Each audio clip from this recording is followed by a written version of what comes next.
G'day team, welcome back to CEW.Manufacturing. Today we're going to go on something a little bit different. We're going to bridge the two genres that we've been looking at recently. We're going to have a look at carbon fibre and we're going to have a look at metalwork. And we're going to use metalwork to make some carbon fibre, which is going to make me pretty happy. So you've seen my lathe. I'm not going to say that the lathe has been built just through this project, but it's definitely contributed to it. This here is a fountain pen. It's a Lamy Safari. I write with them. I've written with them for ages, since like year 11 in school. I'm not going to tell you how old I am, but it's a while. I like them. They're pretty indestructible, they're pretty bulletproof. This one's been through the wash, it needs a clean. Literally, I threw it in the wash by accident. It needs to be cleaned properly, and then it'll be working perfectly back to fine. I've had a bunch of other fountain pens since then, but none of them ever work as well as good as the Lamy. So, what I want to do is I want to take the Lamy, it's a plastic body, it's not the nicest thing, and I want to build my own pen body to go with all of the internals and everything that come with this pen. The idea is that I'll have a pen that's as robust and useful as the Lamy. However, it will look a little bit nicer and it will be a little bit more professional because I'm getting on in age and I need to be a bit more professional in my career. So, what I've done is a couple of Cad models. This is the first one here, or it's actually one of the final iterations. And this is just a blank. It's a dummy. It's got no moving parts or anything in it. It's literally just an outside shell. But I use that a few times to work out if I like the feel of it and everything else, and it turns out I do. So this is what I'm going to make. To give you a rundown, that's where the grip is. The grip will be aluminium and it will be chrome plated. This part here will screw on and off the back just like it does on a normal pen, and then that part there will be chrome plated aluminium. This tip here will be chrome plated aluminium. This whole center section here will be carbon fiber, and then likewise for the cap, the very tip here will be chrome plated aluminium with some engraving in it. Up here again, and then this whole center section here will be carbon fiber. So you can't tell because it's only 3D printed and it's not the highest quality, but there's some compound curves in here. And those compound curves will require a CNC lathe to actually make a mandrel for it, if you see where I'm going with this now that I've got a CNC lathe.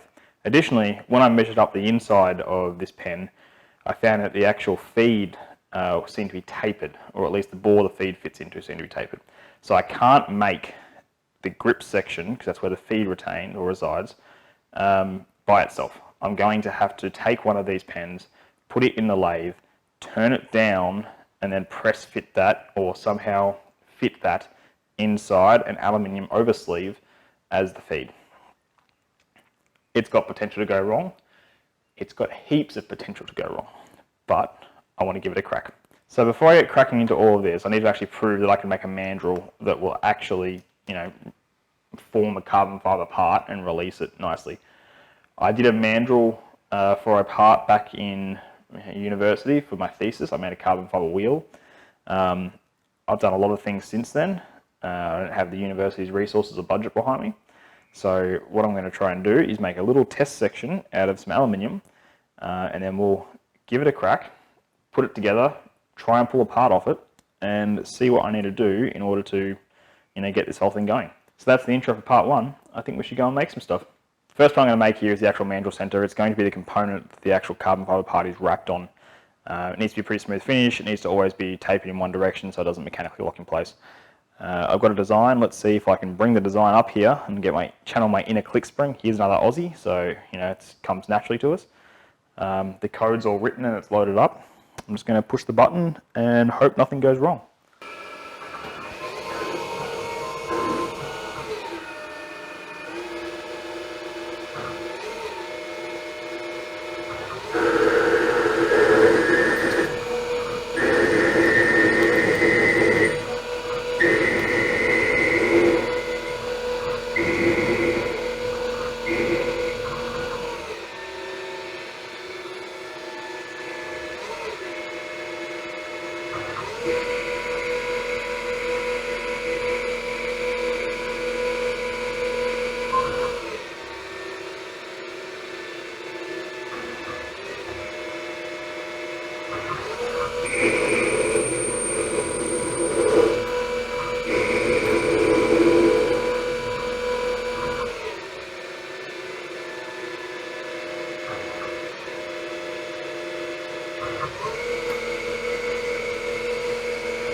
Alright, so first up, holy shit were they aggressive feeds and speeds.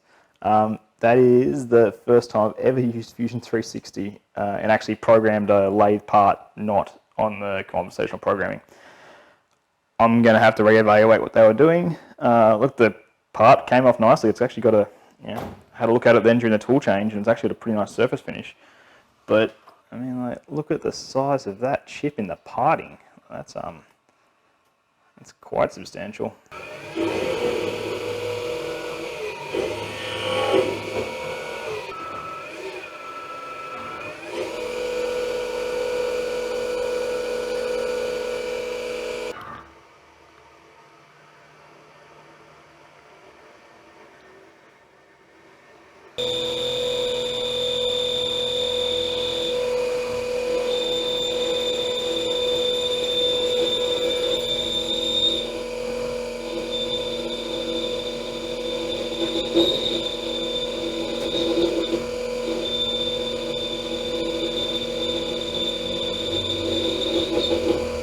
Alright, so here's our two parts that are just off the lathe. You can see there's a third one in the background here. That's the first one that you actually saw cut.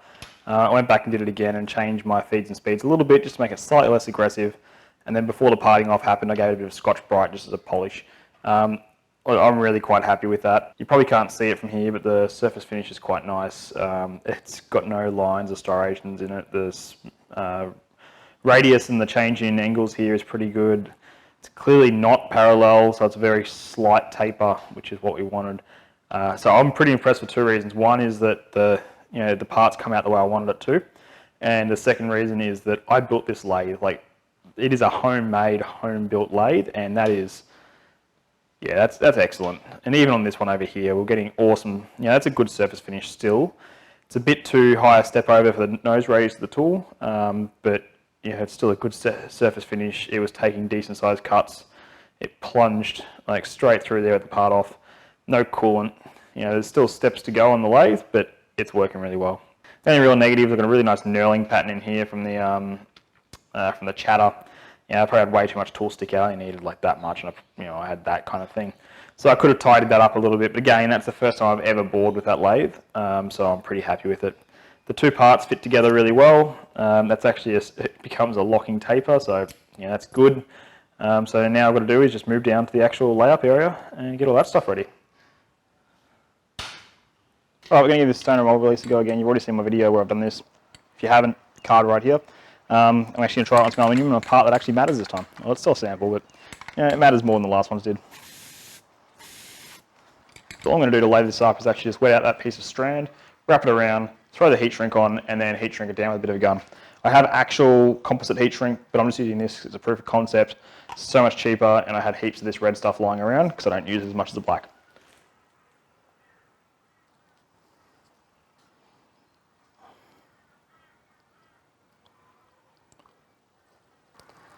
Okay, we got two layers there. Then I want a pretty rapid, tight layup.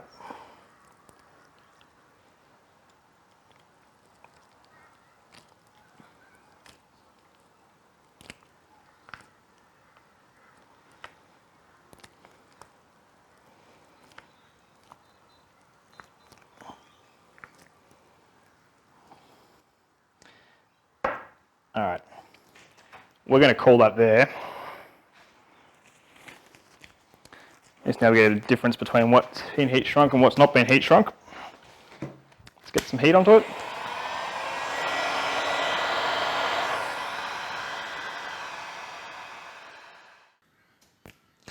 For some reason, heat shrink actually self-releases from epoxy. I don't know what it is. It might just be the makeup of it.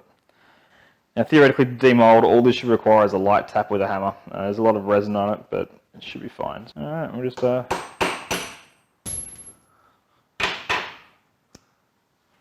you go. Look at that. The inside of this is completely chocolate with epoxy. It's nice and smooth now. Okay, so that's part one done. All right, problems with this is wrapping the tape around and you get full conformal coating. You've got different thicknesses where you've got step overs. The heat shrink can go over it fully. They release nicely, so the mold release and the mold shape and everything all kind of work. And my theory that if you have this here and it's push up there, as you push the center bit out, the carbon is kept off by this ring. Yeah, that all worked out quite nicely. So that's a win in that regard. Let's go for version 2. Alright, so I'm going to use mold another crack now. I'm going to use some braided tube here. It's probably a little bit too narrow. That's my bad for underestimating. But we'll give it a go and we'll see what turns out of it. Now, I've never used braided tube, so all I'm going to do is slide it over the top of the mold. Like that. That's probably a good spot there. And then we'll take a paintbrush, get it wet out, and start just wetting out the tube, or the fabric. Let's take that now and see if we can put another piece over the top of it.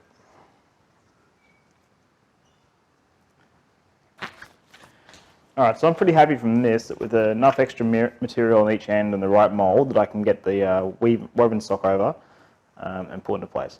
I will probably go for the next size up just to make that a little bit easier, but I'm reasonably happy with that. What I want to do now is try and see what I can do for the outside of it. You saw the heat shrink previously. It was pretty bad, to be honest. I do have proper heat shrink tape for composite work that I can use, but before I start cracking that out, I just want to try something else. I'm just mucking around here and seeing what works. So while I was at the Big Green Shed, also known as Bunnings Warehouse, the Australian version of Home Depot, I picked up some of this silicone tape. No idea if it works. It's even made in the USA.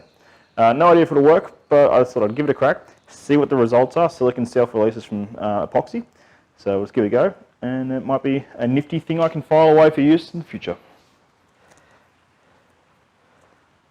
Let's go on. Okay, I think lesson number 1 from this, no matter what I do, the mandrel needs to be longer. I need to have a way to clamp it in at the bottom. So when I'm turning up the mandrel next time, I think I need to get a bit of extra stock sticking out, and then I can just put it in a vise or something similar to that. Alright, back, this had time to cure. Let's see how it all goes. So first I was pulling off the silicone tape.